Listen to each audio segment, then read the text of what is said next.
Pinabulaanan ng Defense Counsel ni VP Sara Duterte na ang kanilang kampo ang cause of delay sa pre-trial conference ng impeachment case laban sa Vice Presidente. Nasa linya ng telepono si Angela Babad mula sa Senado live.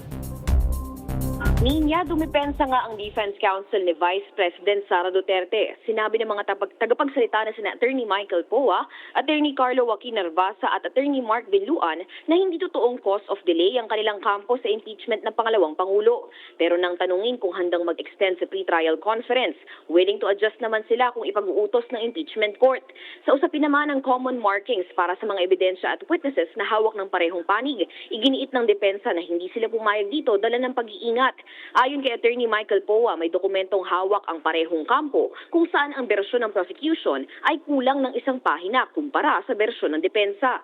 Samantala, pinabulaanan naman ni Congressman Terry Redon ang pahayag ng depensa na hindi umano nakikilahok sa proseso ng ang mga public prosecutor. Punto ni Redon, wala rin naman ngayong araw ang lead defense counsel na si Attorney Sheila Sison.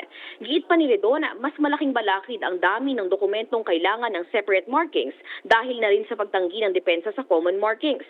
Kulang din anya ng staff ang clerk of court kaya hindi dapat isisi sa isang kampo lamang ang delay. Sa kabila nito, kumpiyansa ang parehong panig na matutuloy ang unang araw ng paglilitis sa July 6. At yan muna ang latest mula dito sa Senado. Balik sa inyo, Janinia. Maraming salamat, Angela Babad.